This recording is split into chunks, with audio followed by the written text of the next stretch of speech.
Good afternoon students. आज हम discuss करेंगे continuity and uniform continuity in metric space से थ्योरम नंबर 7.4। देखो इस थ्योरम में क्या कहता है, अगर एक्स डी और वाई डी स्टार हमारे पास दो मीट्रिक स्पेसिस हैं और एफ और जी दो कॉन्टिन्यूअस फंक्शन हैं एक्स से वाई तक, तो हमें प्रूव करना 10 सेट, इस सेट के अंदर एक्स के वो सारे एलिमेंट्स हैं कि उन पे हम एफ अप्लाई करें या जी अप्लाई करें, अगर हमें वो सेम आंसर दे तो वो एलिमेंट्स इस सेट में आएंगे। और अब हमें इस सेट को closed subset of x prove करना है। अब इसको क्लोज्ड प्रूव करना है तो इस सेट को हम एक नाम दे लेते हैं। हमने इसको नाम दे दिया ए, मतलब ए सेट के अंदर एक्स के वो सारे एलिमेंट्स आएंगे कि एफ एक्स जी एक्स के इक्वल हो। ए को क्लोज्ड प्रूव करना है।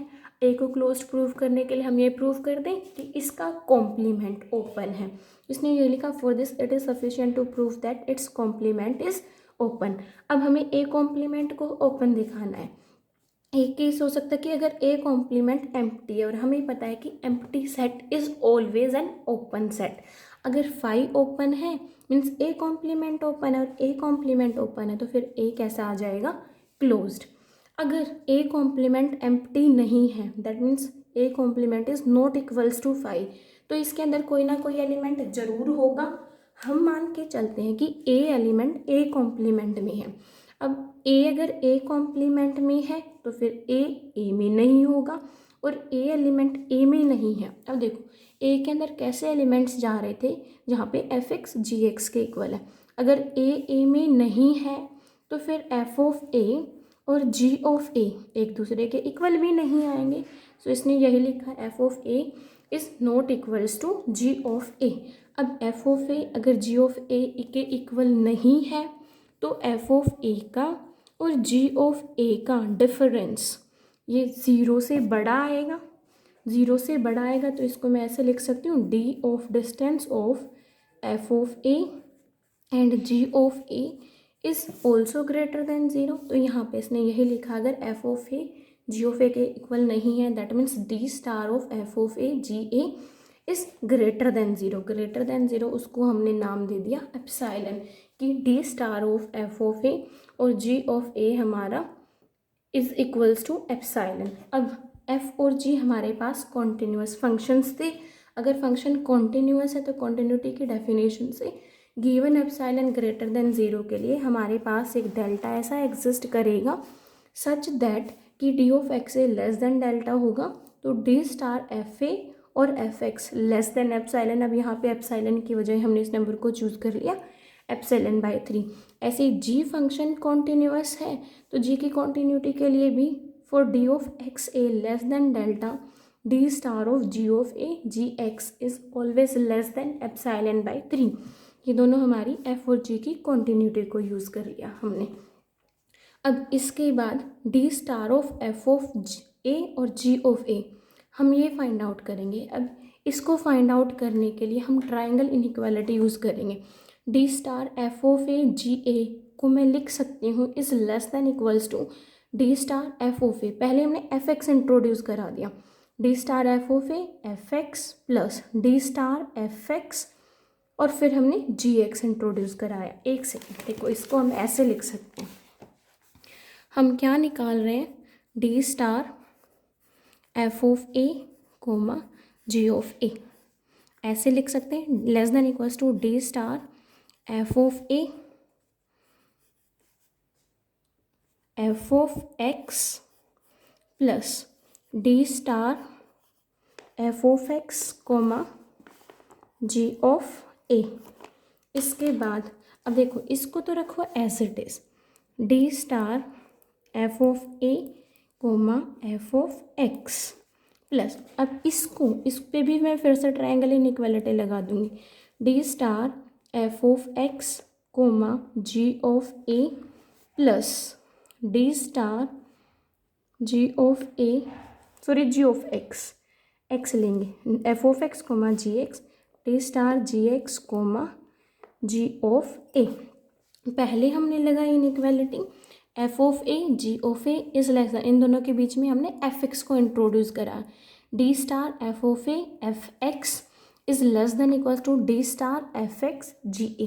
उसके बाद इस टर्म को एज इट इज़ रखा और इस पे फिर से लगा दे, और इन दोनों के बीच में अब हमने इंट्रोड्यूस करा दिया जी एक्स। तो d star F x ji A is less than equal to D star F x ji x plus D star ji x और जी ए। तो यहाँ से हमारा ये बन जाएगा D star F of A and G of A is less than D star F of A F of X plus D star F of X ji x plus D star G of X and G of A. Same यहाँ पे यही लिखा हुआ है D star F of A F X D star F x ji X D star ji X ji A. अब हम equation 1 को use करेंगे, तो एफ ए एफ एक्स के डी स्टार की वैल्यू लेस देन एप्सिलॉन, तो इसको use किया लेस देन एप्सिलॉन बाई 3। ऐसे जी ए जी एक्स की लेस देन एप्सिलॉन बाई 3, इसको यूज़ किया लेस देन एप्सिलॉन बाई 3। उसके बाद D star F A G A को हम नाम दे के चले थे इज इक्वल्स टू एप्सिलॉन, तो इसकी जगह हमने यूज़ किया एप्सिलॉन। तो यहाँ से epsilon d star F x ji x epsilon by 3 plus epsilon by 3 2 epsilon by 3।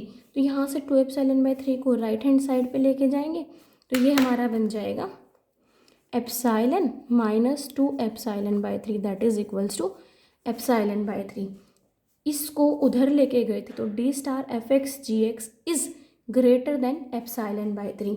अब देखो एफ एक्स और जी एक्स का डिस्टेंस एप्सिलॉन बाई 3, और एप्सिलॉन हम 0 से बड़ी क्वांटिटी लेके चले थे, तो एफ एक्स और जी एक्स का डिस्टेंस 0 से बड़ा, और अगर एफ एक्स और जी एक्स का डिस्टेंस 0 से बड़ा है तो फिर एफ एक्स जी एक्स के इक्वल भी नहीं आएगा, क्योंकि अगर इक्वल होंगे तो डिस्टेंस 0 आएगी, अगर इक्वल नहीं है तो डिस्टेंस 0 से बड़ी आएगी।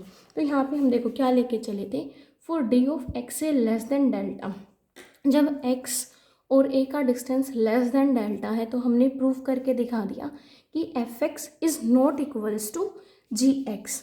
अब ये देखो ओपन स्फीयर की डेफिनेशन से अगर मैं पढ़ूँ, ओपन स्फीयर क्या होता है, एस ऑफ ए डेल्टा कैसे डिफाइन करते हैं, इसके अंदर वो सारे एक्स पॉइंट आते हैं सच दैट कि इन एक्स पॉइंट की इस सेंटर के पॉइंट से डिस्टेंस लेस देन डेल्टा आ जाए। तो यहाँ पे D x is less than delta, तो ये एक्स पॉइंट की ए से डिस्टेंस लेस देन डेल्टा, तो ये एक्स पॉइंट इस ओपन स्फीयर में चला जाएगा, x belongs to s of a delta. अब यहाँ से देखो f x is not equals to g x, f x अगर जी एक्स के इक्वल नहीं है तो डेफिनेशन ऑफ ए देखो क्या थी हमारे पास, ए के अंदर वो सारे एलिमेंट्स थे जहाँ पे एफ एक्स जी एक्स के इक्वल है। अगर एफ एक्स जी एक्स के इक्वल नहीं तो वो एलिमेंट ए में नहीं जाएगा, अगर ए में नहीं जाएगा तो ए के कॉम्प्लीमेंट में जाएगा। तो यहाँ से एफ एक्स अगर जी एक्स के इक्वल नहीं है तो एक्स ए कॉम्प्लीमेंट के अंदर जाएगा। तो देखो हमने यहाँ पे क्या दिखा दिया कि हर एक्स जो इस ओपन स्फीयर में है वो ए कॉम्प्लीमेंट में जा रहा है। अगर हर एक्स जो इस open sphere S of a delta में है वो ए कॉम्प्लीमेंट में जा रहा है, तो उसके लिए हम ये लिख सकते हैं कि ये ओपन स्फीयर खुद ए कॉम्प्लीमेंट में होगा। तो यहाँ से देखो हमने क्या दिखाया, ए पॉइंट हम लेके चले थे ए कॉम्प्लीमेंट का, ए कॉम्प्लीमेंट में है, हम ए कॉम्प्लीमेंट को ओपन दिखाना चाहते थे। अब ए कॉम्प्लीमेंट ओपन कब होगा, जब वो अपने हर पॉइंट की नेबरहुड हो। अब वो अपने हर पॉइंट की नेबरहुड कब होगा, जब उसके हर पॉइंट के लिए हम एक ऐसी ओपन स्फीयर निकाल पाएँ जो ए कॉम्प्लीमेंट के अंदर कंटेंड हो। तो यहाँ पे इस ए पॉइंट के लिए क्या मैंने एक ऐसी ओपन स्फीयर निकाल ली जो इस ए पॉइंट पे सेंटर्ड है और ए कॉम्प्लीमेंट के अंदर कंटेंड है। इस ए कॉम्प्लीमेंट के आर्बिट्रेरी ए एलिमेंट के लिए एक ऐसी ओपन स्फीयर ढूंढ पाए जो ए कॉम्प्लीमेंट में है। तो ये ए कॉम्प्लीमेंट इस ए पॉइंट की नेबरहुड बन जाएगा और ए पॉइंट इसका आर्बिट्रेरी पॉइंट था। तो ए कॉम्प्लीमेंट के हर पॉइंट के लिए हम एक ऐसी नेबरहुड निकाल सकते, एक ऐसा ओपन स्फीयर निकाल सकते हैं जो स्फीयर इस ए कॉम्प्लीमेंट में आएगा। अगर हर पॉइंट के लिए हम ऐसा ओपन स्फीयर फाइंड आउट कर सकते हैं तो फिर ये ए कॉम्प्लीमेंट हमारा हर पॉइंट की नेबरहुड बनेगा, और हर पॉइंट की नेबरहुड है तो फिर ए कॉम्प्लीमेंट कैसा हो जाएगा, ओपन। और ए कॉम्प्लीमेंट अगर ओपन है तो फिर ए कैसा बनेगा, क्लोज्ड सेट। ये थी हमारी थ्योरम